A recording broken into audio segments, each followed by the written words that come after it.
all his own servants and delivered them his goods. And unto one he gave 5 talents, to another two, and to another one. So nagbigay po siya ng mga bagay na pwede pagkatiwala. So yung talent po, probably ito po ay it's a measuring system ng ginto or anything valuable. So ano pinagkatiwala? 5, 2, and 1. To every man according to his several ability.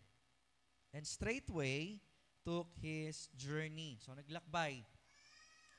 Then he that received 5 talents went and traded with the same and made them other 5 talents. So may ginawa po yung isa, nagbunga.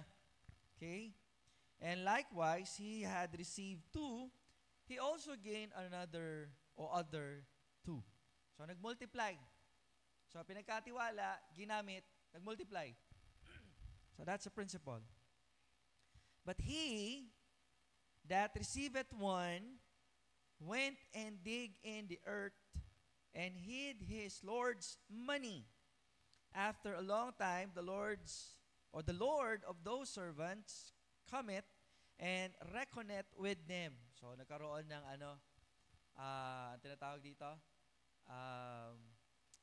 I forgot the word. So kumbaga tinanong, okay? And so he that had received 5 talents came and brought other 5 talents, saying, Lord, thou deliverest unto me 5 talents. Behold, I have gained beside them 5 talents more. His Lord said unto him, Well done, thou good and faithful servant. Thou hast been faithful over few things. I will make thee ruler over many things. So notice yung talent, hindi sa pinagkatiwalaan. Pero dahil pinagkatiwalaan, kumbaga parang as if sa kanya na ito. So dahil katiwa-tiwala siya, so mas pinagkatiwalaan siya ng mas malaki. I will make thee ruler over many things, enter thou in the joy of thy Lord. 22. He also that received 2 talents came and said, Lord, thou hast delivered unto me 2 talents. Behold, I have gained 2 other talents beside them. His Lord said unto him, Well done, thou good and faithful servant.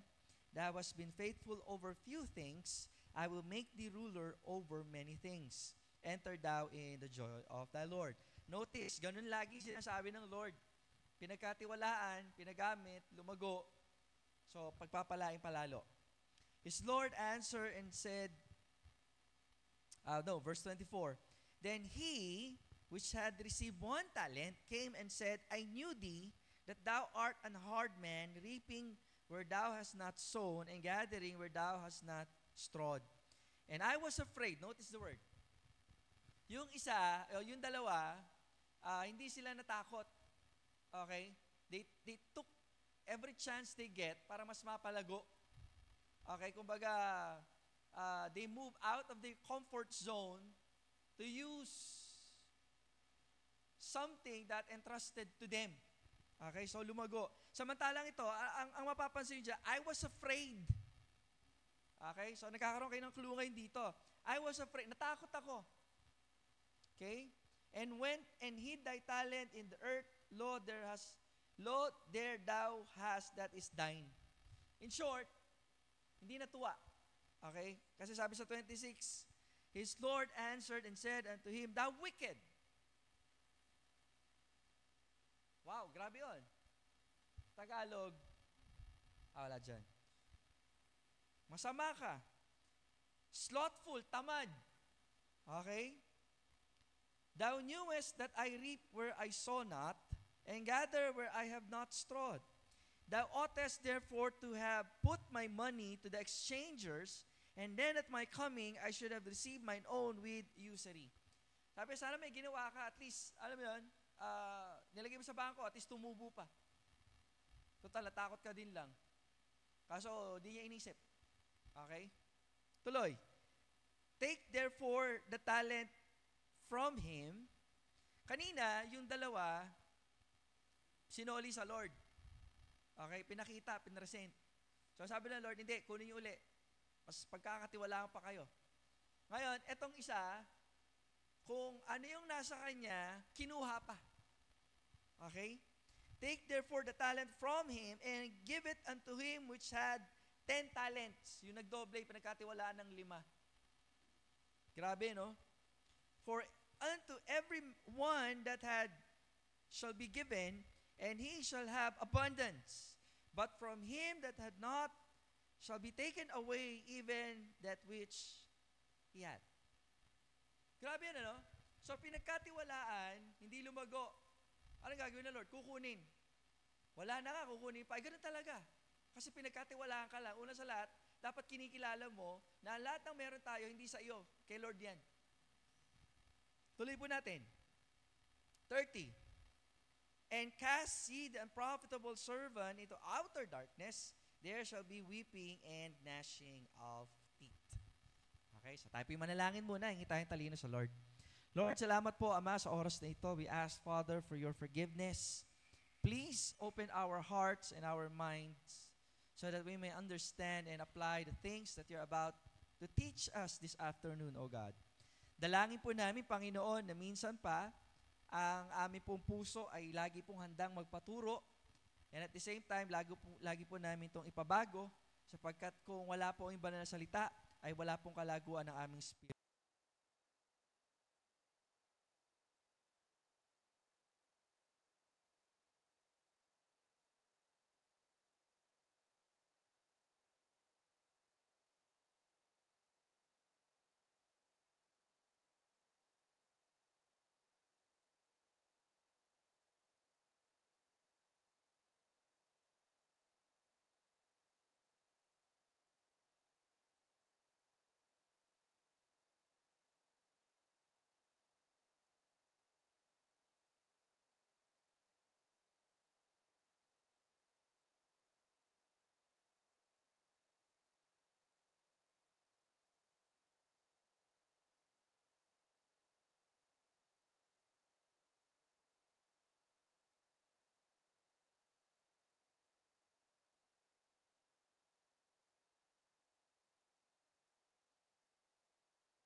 Na para bang, alam mo yun, pag may anak ka na, that is automatic. No.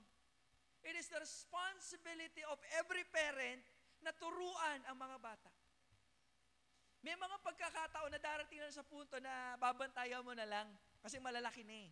I-mentor mo na lang. Pero hindi lang ganun ang trabaho ng isang magulang.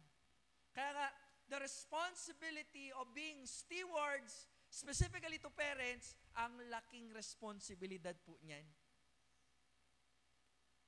Hindi kayo nagtataka, lahat ng pinagkakatiwala, the Lord expect what?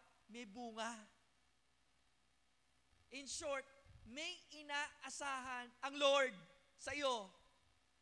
Hindi ho aksidente na meron kang lakas, hindi aksidente na meron, yung sitwasyon na meron ka ngayon, diyan ka pagpapalain ng Lord. Ang tanong, nagiging katiwa-tiwala ka ba sa sitwasyon na meron ka?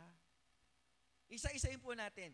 3 bagay ang nais ko makita sa inyo o ipakita sa inyo for you to be able to activate, alam mo yun, being a faithful steward ng ating Panginoon. Ulitin ko, ano ang trabaho natin ngayon? Steward. Okay? What's the goal? To become faithful steward. Amen? Sino tayo? Katiwala. Ano yung layunin natin bilang katiwala? Maging katiwa-tiwala. Kahit ano pang itsura mo, kasi wala sa itsura yun eh. Minsan kasi itsura, nakakadaya po yan eh. Di ba? May mga itsurang hindi katiwa-tiwala. Diba? Hindi ko alam kung ano itsura ng katabi mo. Pero hindi pinag-uusapan kasi dito yung physical na itsura. Sapagkat ang Panginoon, lagi tumitingin po yan, kanino? Sa tao na merong, pinagbubuti ang kanyang paglilingkod. Pinagbubuti ang kanyang puso sa Panginoon. Amen? So there are 3 things we need to understand. Number 1, for you to activate faithfulness in stewardship, you must be what? Faithful. Tapat. Yung word na katiwa-tiwala, faithful, it encompasses everything. Okay? Ngayon, pag sinabi po nating i-activate po natin ang pagiging steward or, alam mo yan, faithful steward ng Panginoon, you should be faithful. Parang nandoon na rin yung pastora.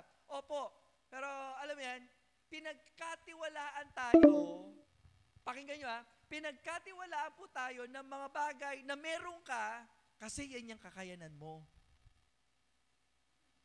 Nakikinig ba kayo?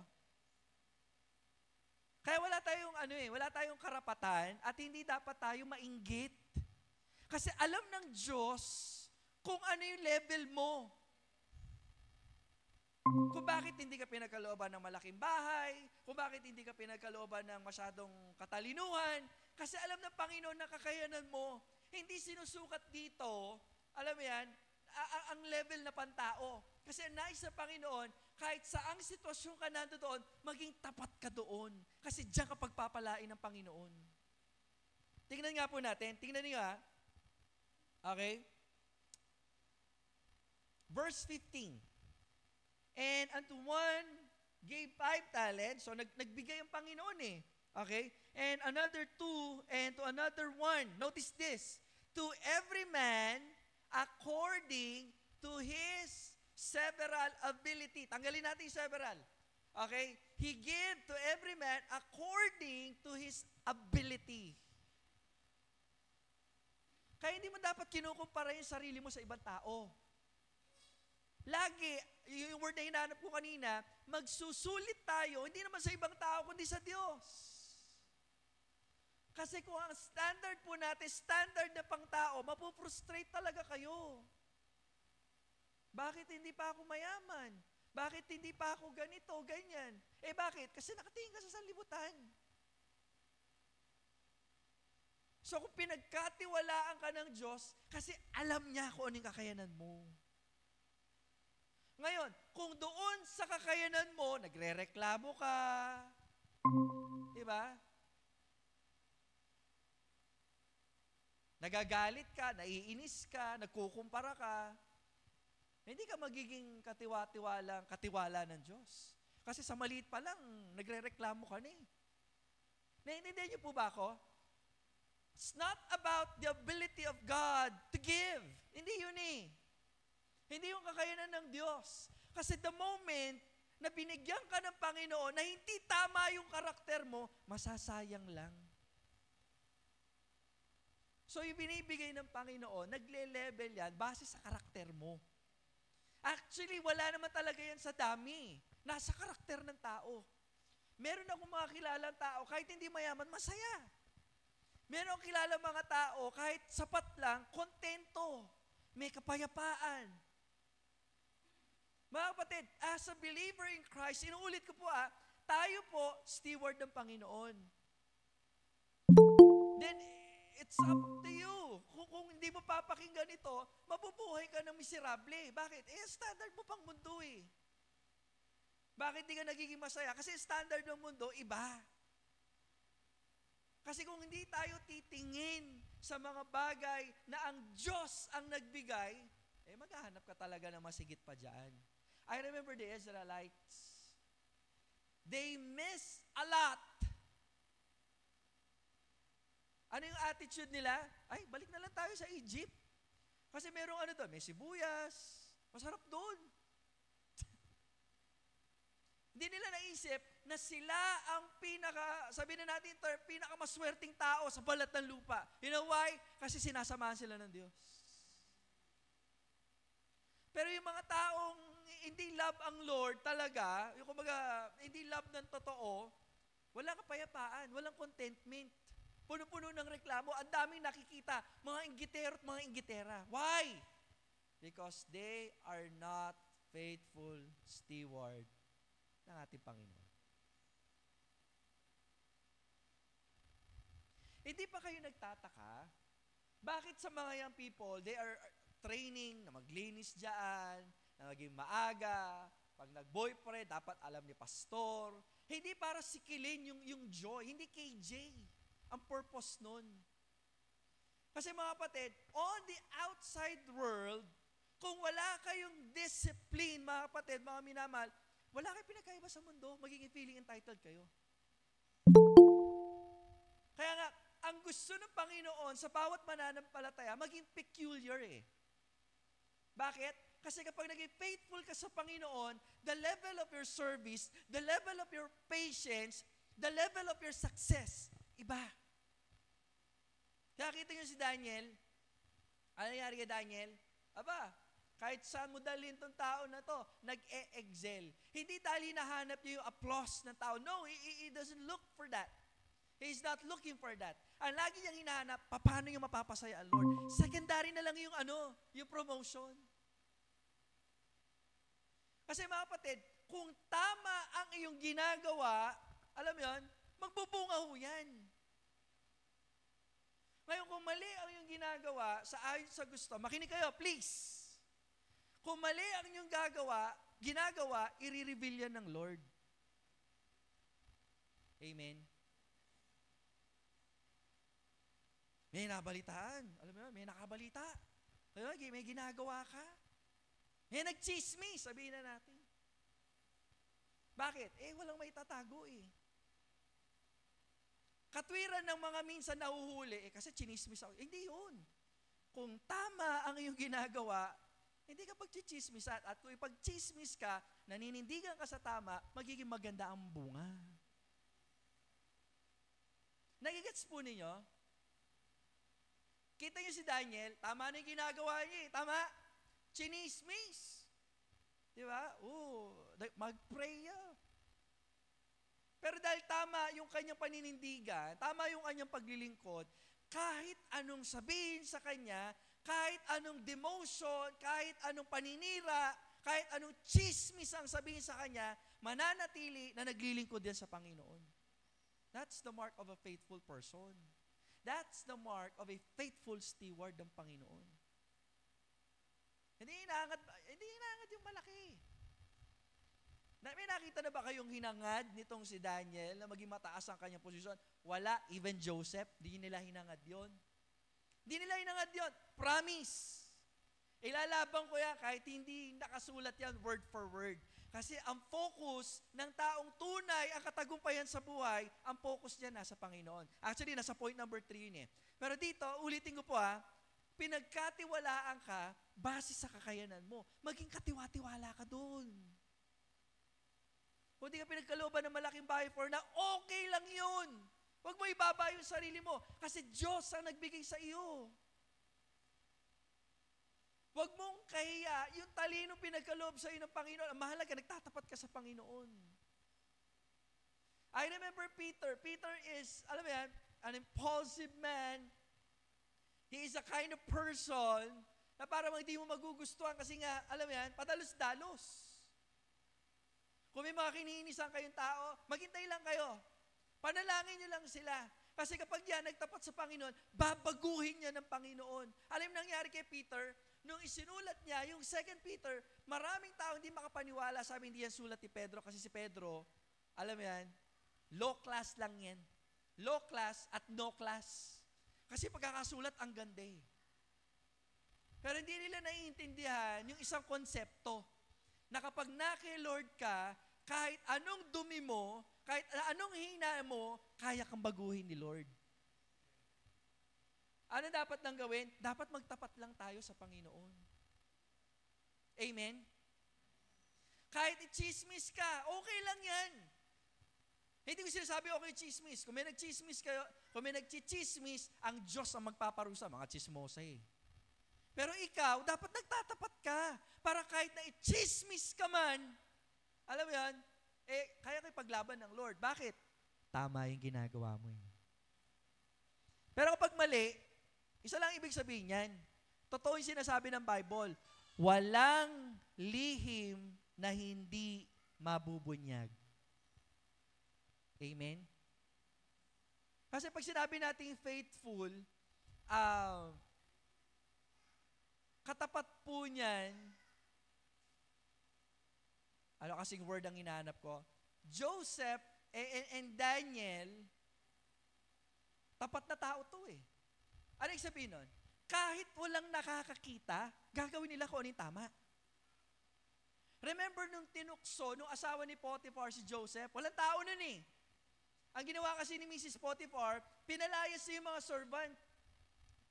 May balak. Hindi ko alam kung uminom ng alak. Pag may alak, may balak. Pinaalis niya kasi may plano. Pero dahil itong taong ito, alam mo yan, Joseph is faithful to his God, it reflects to his work. It reflects, kanino? Sa mga taong nakapaligid. Antindi kaya ano nangyari kay Joseph? Alam niyo ba yon? Ang pinakamahirap na labanan na tukso ay ang tukso sa babae. Ang hirap niyan. Lalo na kapag nadado ka sa setup na malaya ka, o di ka, everyone is doing it. Nagigets po niyo? Kaya yung sitwasyon ni Joseph, it reflects kung anong klaseng paglilingkod ang meron po siya sa harap ng Panginoon. And it is the best service na kaya niyang ibigay sa Panginoon. Hindi na pagtataka, pinopromote siya ng Panginoon from time to time. Amen? Why? Because of His faithfulness. Ulitin ko. Kung ano man yung meron kayo ngayon, pinagkatiwala yan ng Diyos. Papaano mo pinapakita ang katapatan mo sa mga pinagkatiwala ng Diyos? Oras. Diba? Lakas. Yeah, sa magulang, sa mga anak, binigay ng Panginoon yan eh. Alam niyo po ba yan? Yung magulang na meron kayo, ang Diyos mo nagbigay niyan. Paano kayo magiging tapat sa mga magulang ninyo? Paano magiging tapat sa Diyos sa pamamagitan ng mga magulang na ibinigay sa? Dapat nyo silang sundin. Dapat nyo silang galangin. Yan din sa mga magulang sa inyong mga anak. Pinagkatiwala din sila ng Diyos sa inyo. If you don't have the audacity, kung wala kayong lakas ng loob para turuan ang inyong mga anak, humingi kayo sa Diyos. Hindi ko sinasabi na maging dictator kayo. But you need to stand your ground as a parent kasi alam mo na kapag ang batang ito nanindigan, lumaki sa panuntunan ng Diyos, saan man siya magpunta, pagpapalain niya ng Panginoon. Pero dahil wala lang sa iyo, alam mo, balayaw sa aking biyena, matuwani, ala na, patay. Wala na. Tapos pag napariwara ang buhay, Tatampo-tampo ka kay Lord, ikaw mag-attend prayer meeting, yan naman. Pray. Nagigets niyo? Ang pananampalatayang walang gawa ay patay. That's according to James. Binigyan ka ng oras, turuan mo yung anak mo. Mga kabataan, pinagkatiwalaan kayo ng oras. How about use your time to develop a skill? Because someday, hindi kayo mananatiling kabataan lang, magiging magulang din kayo. Habang tumatagal yung panahon, alam mo yun, nag-iiba yung need. Ngayon, kung wala kayo na-develop na skill, yari kayo dyan. Bagaman dinadaan natin sa kwento, pag nag-asawa kayo, ikaw ibiyasa manese, ikaw ibiyasa mamipi. Ngayon, kung kabataan ka, develop a skill. Diba? Wala kang ginagawa? Mag-set up tayo ng tutorial. At least kikita kayo. Pastor, konti lang. Okay lang yan. Great things starts from small beginning. Wala. Puro basketball kasi. Doon magaling. Kala mo na, papasok ng PBA. Hindi ko dinadown ang sports ever. Pero kung minsan, mas matindi yung effort kasi na naibibigay sa mga ganitong bagay kaysa sa paglilingkod sa Panginoon, kaysa sa pagdidevelop ng skill. I suggest yung mga kalalaki, matuto kayong magkumpuni ng electrical. Malaki ang kita sa ganyan. Plumbing, yung pagtutupero. Simple lang, ang dali lang gawin actually. Sa mga young people na nandito ngayon, lalo na sa mga kumukuha ng business, think of something na pwede makapag-develop that someday, yung mga tinuturuan ninyo, yung mga magpapasakop sa inyo, madadala nyo sa Lord. Bakit ko nasabi yung business? Kasi, nakwento ko si Pastor Edison, ang ganda. Dati kasi minamaliit ko lang yung tutorial. Kaya ngayon, ginawa kasi nilang business. They're not somehow professional in a manner of speaking, pero dahil mga bata lang ito, alam marunong kayo mag-swimming, o magkaroon tayo ng tutorial, magkaroon tayo ng summer class ng swimming. Kikita ho kayo dun. Kasi thinking natin, masakit. Wala talaga. Pag ganyan ang thinking mo, hindi ka talaga asenso. Kasi ito yung number 2 Ano yung inaasahan sa atin ng Panginoon? Hindi lamang maging faithful, but also to be fruitful. That is point number 2. We need to be fruitful. So una, dapat pinagkakatiwalaan ka. Okay, kaya nga faithful Pangalawa, you need to be fruitful. Why? Kasi hinahanap yan ng Lord. Kasi nga, balik tayo ang lahat ng meron tayo, pinagkatiwala lang. Hello? Amen? Hello? Lahat. Kaya kung tutuusin, hindi dapat tayo magkaroon ng alalahanin sa buhay. Kasi kung ano lang yung meron tayo, alam ng Diyos yung kakayanan mo. Ang Diyos ang magpo-provide sa'yo. So wala kang gagawin, kundi i-develop mo lang yan, yung skill na yan. Nakakalungkot isipin, marami sa mga tinuturuan kabataan, panay ang reklamo. Sa totoo lang, yung iba, hindi naman nakakarating sa amin Pero alam ng Diyos kung ano nasa puso ninyo. Kaya hindi na pagtataka, kilala ng Diyos yung pagpapalain niya kahit sa mga nakakatanda.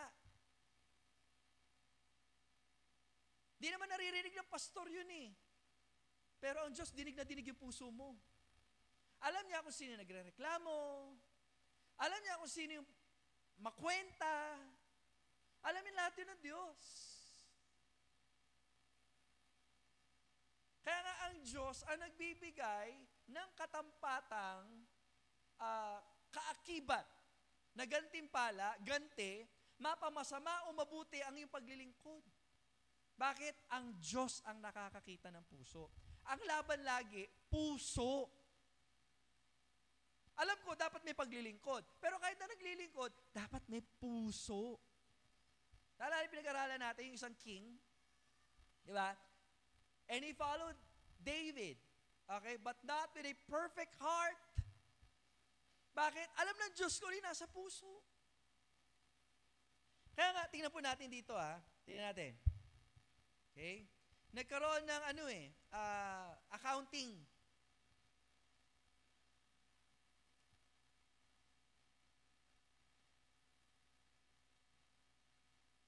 Verse 20. Verse 19. After a long time, the Lord of those servants dumating. In short, in a span of time, okay, or some point in time, babalik ang Diyos. Titingnan niya kung kamusta na yung mga bagay na pinagkatiwala sa'yo. God is not after those things. Sa totoo lang. Wala nang pakilo. Kaya nga, pansinin niyo, yung binigyan ng talent, kinuha ba ulit ng Lord? Hindi. Actually, binigay pa ulit doon kung kanino man. Kasi nga, gusto makita ng Panginoon kung merong character development. Kasi nais ng Panginoon, mga kapatid, na sa buhay ng mananampalataya, ang lahat ng ating ginagawa, nagkakaroon ng bunga. Kasi everything has its own purpose. Walang anumang bagay sa mundo na walang dahilan. Tama? Lahat ng bagay may dahilan. Kasi nakakategorize lang yan into two. Masamang dahilan at mabuting dahilan. Kapag masamang dahilan, masamang purpose, masamang motivation, ay masama ang balik niyan. Tama? Kaya in Galatians chapter 6, ang linaw dun Hindi maluloko ang Diyos. Kung ano yung tinanim, yun ang aanihin mo. Kung hindi ka nagtapat sa Lord, don't expect na pagpapalain ka ng Diyos.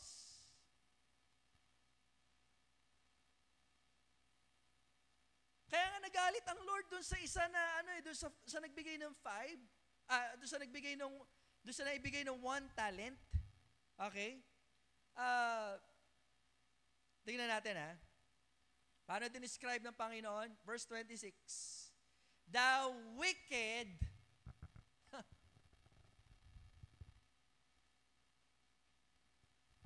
tingnan natin sa Tagalog Tagalog. Masama. Ikaw na masama.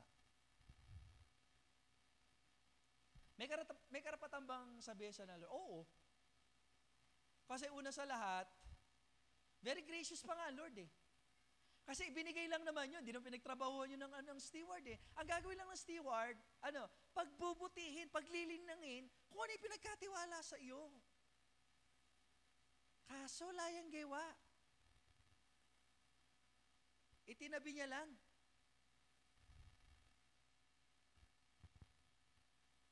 Ano yung kasunod na word?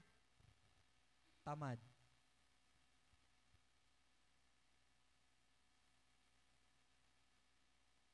Masama at tamad. Ano yung description? Lingkod.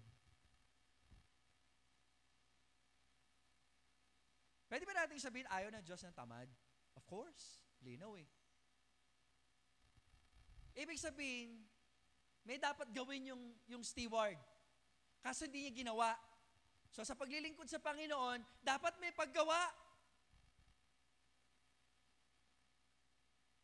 Minsan Kristiyano, nakagawa lang ko, gusto na yan. Pwede na O di ka, wala pang ginagawa, mapagal na la.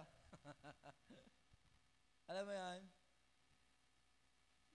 Yung tipong, may mga kabataan ganun yung pagkagising, kapagal ko, kapagal yung matudtod. Mga tipong ganon. Hindi pwede yun mga kapatid. Kaya sa church na ito, tinuturuan yung mga young people. Kaya yung mga young people na tamad, sila yung machismis. Hindi, sa totoo lang. Sila yung mareklamo. Kasi sa church na ito, i-develop kayo. Ngayon, kung young people ka or member ka ng church, marok na ka, tamad ka pa, hindi ka nakakatulong sa church. At higit sa lahat, hindi natutuwa ang Diyos. And again, we need to activate faithfulness in stewardship.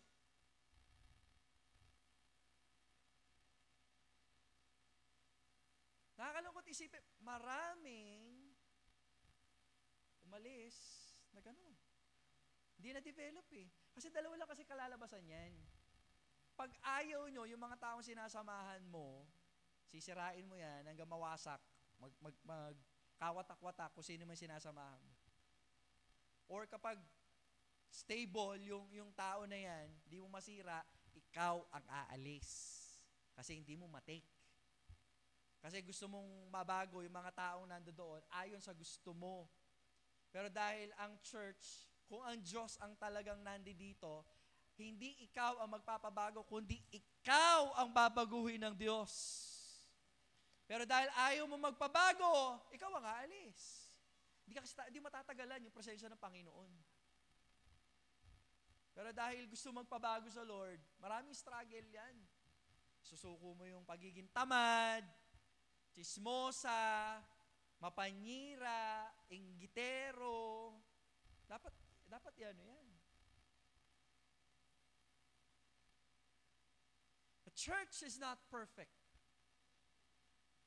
But we are aiming for perfection. Nagigets po ninyo? Hindi perfect eh. How I wish that the church is perfect. Pero walang churches na ganun. Walang church na perfect. Kung alis kayo dito, to look for a perfect church, you cannot find one. Hindi kayo makakita. Because you yourself, you're not perfect. Ngayon, pag nakakita ka ng perfect church, pag pumunta ka doon, hindi na perfect yung church. Bakit? Nandoon ka. Laki problema, no? What if magstay ka kung saan ka inilagay ng Panginoon for you to be faithful? At dahil diyan ka nilagay ng Diyos, ano yung next target mo? To be fruitful. Kasi ang kasunod ng pagiging faithful, fruitful. Kaya nga yung tema natin ng anniversary. Tama? To be faithful and next, to be fruitful. Hindi ka bibigyan ng kalaguan ng Panginoon kapag meron kang tinatago. Yung tago na tago talaga, kailanman, hindi maganda. Kahit ano yan, pagkatao man yan, relasyon man yan, bisyo man yan, anything. If you're not faithful to God, you will not become fruitful at all. Hindi ka talaga lalago. Dalawa lang naman paglago ng isang mananampalataya. Pag sinabi paglago, yung mga pagbabago na ginagawa sa atin ng Panginoon. Bunga yun. Yung tinatawag na bunga ng Espiritu. Yung pangalawang paglago, o pagbubunga, yung pagbubunga is pagbubunga ng kapwa, alam mo yung mananampalataya. Dahil nagtatapat ka sa Lord, may ibang tao nakakasaksi nun. Kaya, alam mo yun, binibigyan ka ng pagkakataon ng Diyos para maging faithful witness ka. So pag may nakakita tao sa iyo, kung ano yung pananampalatayang meron ka, gusto na rin nilang magkaroon ng ganun. So pag nanampalataya sila, because of your testimony and because of the gospel, bunga mo yun. Pero hindi mangyayari na magbubunga ng pananampalataya ng ibang tao ang buhay mo kung hindi ka tapat. Sa totoo lang. Amen?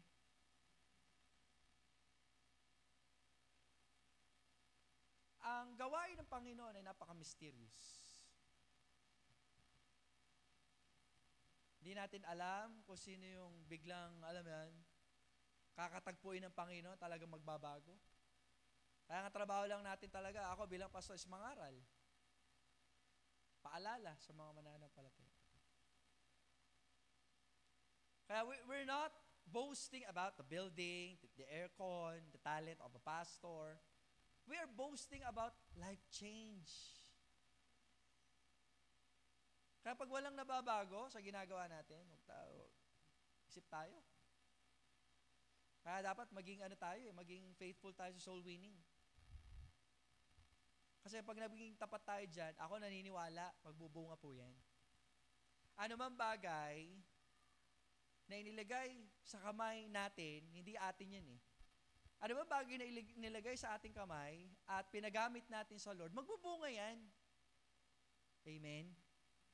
Oras mo, talent, lahat.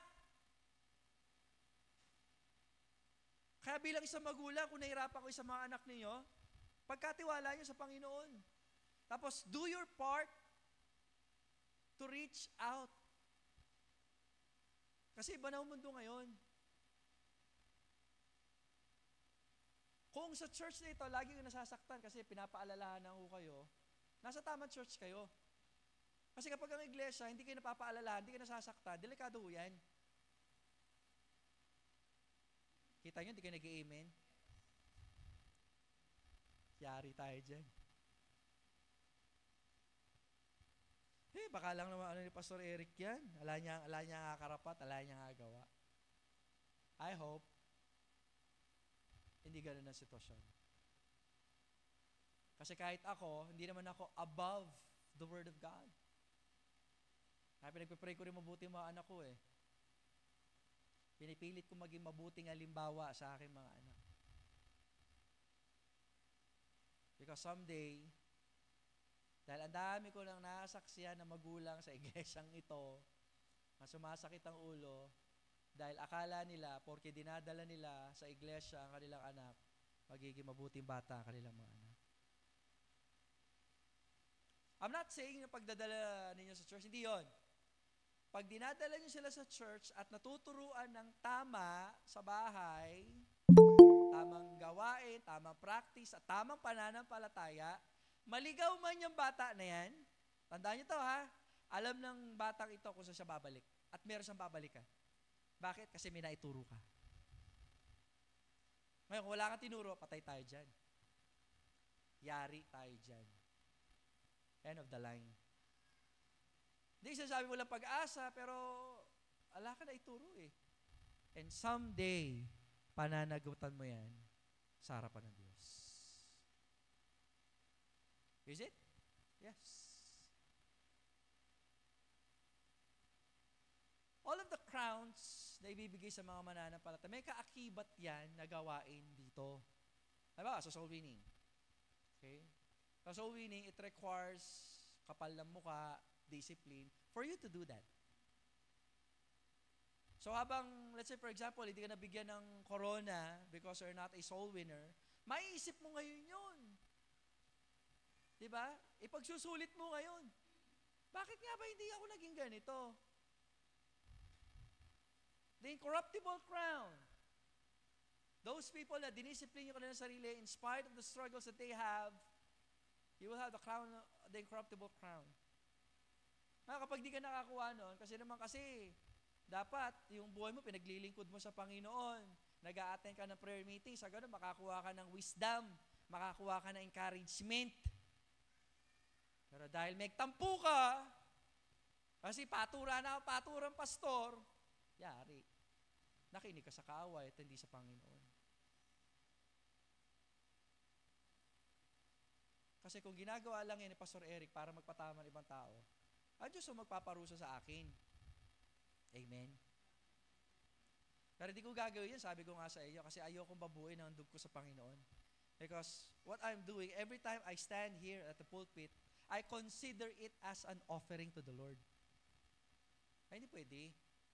Swelo yun naman. Diba? Paturan na kayo mo. Tapos, hindi ako makapagbibigay ng kaluguran. Ayoko yun. Ayoko nga ba tumatagal yung panahon eh. Alam mo yun, nai-stress ako. Yung nga lang, hindi pa tayo ganun karami, nakakalbo na ako. Ewan ko lang siguro kapag mas marami pa kayo. Baka pati buhok sa kilay, mawala ako. Nagigets ninyo? God is looking for that. God is looking for fruits. Sige nga, magkaroon tayo ng accounting muna tayo. Ano na yung binago ng Lord sa inyo? Sige nga. Within the past years, past month, past week, ano yung binago ng Lord? Sige nga. Yung mga maldita dito, maldita pa rin ba kayo? Ay, mag-isip-isip na. Yung tamad dito, yung madamot, binago na ba ng Lord? Yung mga addict, Buti sana kung addict sa Bible, addict sa prayer meeting. Wala, addict sa love life. Addict sa basketball, addict sa game. Ano ng fruit?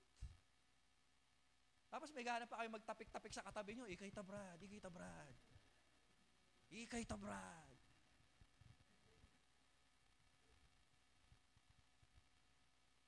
Tanggalin natin, medyo nakakatawa. Ano na yung binago? Sige nga. Yung mga pala sagot sa magulang dyan. Sisi na kayo.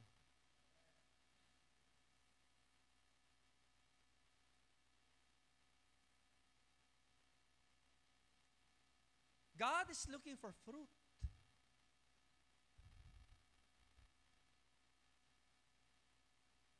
Oras. Oo nga.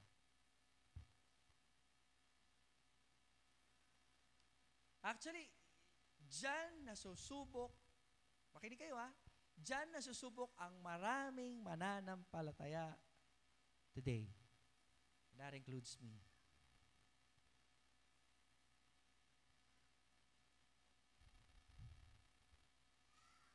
Kung 5 minutes lang ang prayer ninyo, then 2 hours ang Facebook time ninyo sa buong maghapon, palagay nyo, may problema tayo? Wala. Kung hindi mo kino-consider na problema yan, malaking problema tayo ngayon. Kaya isip pa, yun ang problema. Nakikinig kayo? Kung 5 minutes, ay, alam mo kung nakaluhod ka, masakit na ako tud. O di naman kaya, alam mo, nakapikit ka, biglang nag-buzz yung cellphone mo, o di ka umilaw yung cellphone mo, wala na, sira na yung focus kay Lord.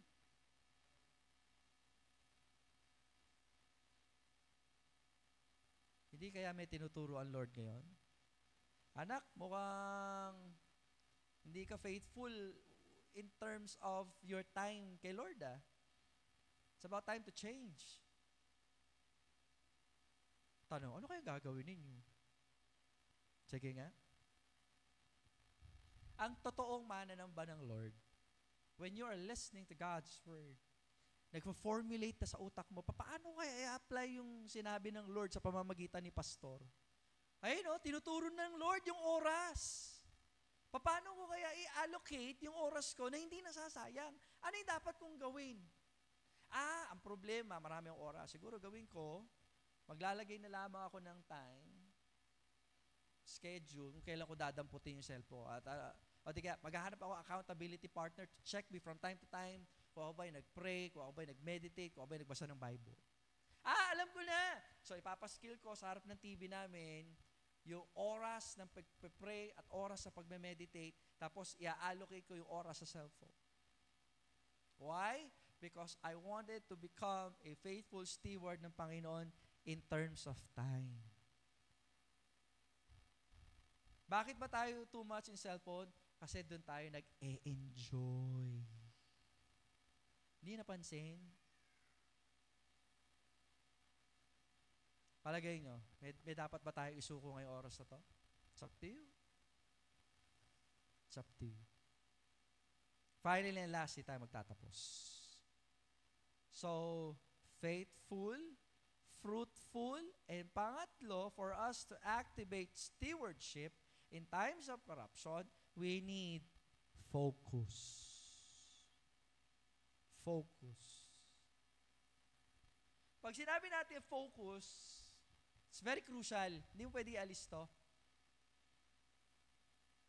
Kasi your identity, again, what's our identity? We should be a faithful steward. We are steward. What is our goal? Faithful steward. Ulitin ko, what's our identity? Sino tayo? Katiwala. Ano yung layunin natin bilang katiwala? Maging katiwalang katiwala. Kaya sabi ko, we need to activate that. We need to do that. When the Lord tells the story, the parable of the talent, you will notice The power of focus. Siguro, iniisip nung limang pinagkalooban o pinagkatiwalaan ng talent. Siguro marami ding pangangailangan. Siguro natutukso din ito, bumili ng iPhone 15. Ano ba uso-uso ngayon? Bumili ng something sa Lazada, magpa-Shopee. Lalo na pinalitan na yung tunog ng Shopee eh. Kakabuisit na ngayon eh. 'Di ba? Shop ka na. Dati, Shopee. Kakainis. Kaya minsan, maganda magkaroon tayo ng camp. Ang gagawin natin, i-disconnect natin lahat ng connection natin sa internet for us to focus. Isa sa goal ko sana yan. Sana panalangin po ninyo. Kasi ang tao ngayon, ang hirap na yata mabuhay pag hindi nakakonect sa cellphone. Alam nyo ba yon? Alag ng mga panahon namin eh. Kaso nga lang, dahil ang lakas talaga ng influensya ng panahon ngayon, talagang, hirap. Why? Focus. We need to change our focus. Or, in other words, we need to refocus. Sa kabila ng lahat ng bagay ito, siguro iniisip, pinagkatiwalaan ng lima, ay, hindi akin to eh. Kay Lord to, kaya dapat pagbutihin ko. It's a matter of focus. I don't know, siguro may puto na nalugi, okay, o bumababa yung sale, ewan ko kung paano yung pinag-develop ito, pero one thing is for sure, nakafocus siya sa ginagawa niya. Tama yung focus niya. Kasi yung isa, nakafocus din naman, kaso mali yung focus. Instead, to get out of his comfort zone, to risk everything for his Lord, tinago niya lang eh, kasi natakot daw. Maling focus. Di naman nilustay nung isa. Tama, di ba? Tama? Tama ba? Di nilustay, tinago niya lang. Nag-freeze. Hindi naman ginamit para sa sarili. Pero ang description ka sa kanya, masama kang tao. Mansinin niyo yun. Bakit? Kasi may hinihintay ang Lord. Baka mamaya, isa tayo doon. Binigyan ka ng oras, lakas, talento, pero lagi ginagawa. Masamang tao ka. May gawain, di ka nag-a-attend. Masama kang tao. Why? Kasi binigyan ka ng oras, dapat maging katiwa-tiwala ka sa oras. Yung time na dapat nasa gawain ka, nasa Bread for Life ka, nasa press ministry ka, nasa gospel hour ka, nasa worship service ka, nasa prayer meeting ka, pero wala ka, masama kang tao. Kasi pinagkalooban ka ng time, saan mo dinadala? The least that you can do, pwede kang mag-online, lalo na mga talaga, kung talagang busy ka. Pero sa kasatin, hindi natin inaalaw, kapag di nagpaalam, wala lang, dahil tamad lang, kaya gustong hindi natin pinapayagan kasi gusto natin na ang paglilingkod maging tapat at totoo. Masama ba yun? Hindi. Pero dahil pinili mo yan, ay gagalangin namin. Pero wag mo nang i-chismis na masyado maigpit ang iglesyang ito. Kasi iglesyang ito, talagang ang balak ng Diyos, ang layunin ng Diyos, baguhin ka ayos sa kanyang kalooban. Kaya bakit hindi ka nagbabago? Kasi ang tigas ng ulo mo, masama kang tao. Hindi ako nagsabi nun, si Lord ang nagsabi nun. Tama. Sabi nyo, ay, ang harsh naman ni Lord. Hindi naman ginastos yung isa, tama. Kaso nga lang, pinagkatiwalaan kasi. Hindi naman sa'yo eh. Nagets?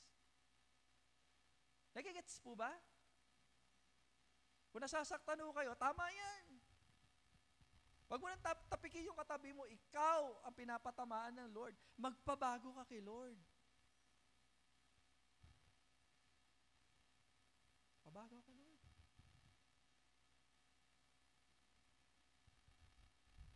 Nakakalungkot sapagkat ang tanging magagawa ng pastor ay paalalahanan. Pero yung pagde-develop ng sarili, nasa sa inyo po rin po yun.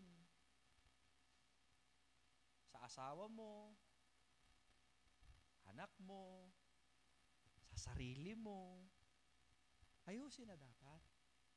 Kasi pinagkatiwalaan tayo ng Panginoon, nais ng Panginoon na mag-focus ka, magtapat ka, at magbunga ka. Bakit? Hinahanap yan ng ating Panginoon. Kayo magalit sa akin. Si Lord ang may sabi nun. So pag di tayo nagtatapat, ang sabi ng Lord, masamang tao ka, tamad ka. Mga kapatid, it's about time for us. We need to activate. So ano yung maging goal natin eh? Yung sabihin sa atin ng Lord, well done, thou good and faithful servant. And then sabi pa dyan, no, thou hast been good over few things, okay, I will make thee ruler of many things. Dahil katiwa-tiwala ka sa maliit na bagay, sige, dagdagan pa natin. Okay? Kasi binless ka na eh. The moment na pinagkatiwalaan ka ng anak, pinagkatiwalaan ka ng talento, talino, blessing na yun eh. Huwag ka na mag-compare sa ibang tao kasi ang Diyos ang nagbigay. Ngayon dapat mo gawin, i-develop mo yan. Ngayon kapag na-develop, ang gagawin ni Lord, sige, dagdagan natin. Katuwaan na ng Diyos. Dahil ikaw, natutuwa ka, paglilingkod ko to kay Lord. Palalagoy kasi ng Lord yan eh. Walang anumang bagay na inilagay natin sa kamay ng Panginoon na hindi pwede hindi magbunga. Lalo na inilagay mo sa kamay ng Panginoon, pinagtrabahuhan, ika nga. Isang bagay lang naman din natin pwede pagtrabahuhan eh. Ano po yung pastor? Kaligtasan natin. Hindi pwede pagtrabahuhan. Walang sino mang nilalang ang kayang tumrabaho ng kaligtasan maliban sa Diyos. But other than that, God is calling us to be a faithful steward. Sa Tagalog, ganito. Tinatawag tayo ng Diyos, iniimbitahan tayo ng Diyos upang maging katiwa-tiwalang katiwala. Kaya mag-alala, mananagot naman tayo sa Diyos. Hindi ka mananagot sa ibang tao. Kasi lahat tayo dito, alam mo yun, steward ng Panginoon. And God is calling us for His service to give Him the highest glory. Inibitahan tayo ng Panginoon para kilalanin natin siya. Inibitahan tayo ng Panginoon para paglingkuran natin siya. Inibitahan tayo ng Panginoon para magbunga upang sa ganon ang bungang yan ay magbigay ng katuwaan sa Diyos. At same time, syempre, magiging katuwaan po natin yan. Amen? Hindi natin katuwaan ang hinahabol ng sanlibutan. No, that's not. Hinahanap natin lagi ang katuwaan ng paglilingkod ng Diyos. Tayo po lahat ay tumayo, tayo po yung manalangin. Muli, Ama, kami po yung nagpapas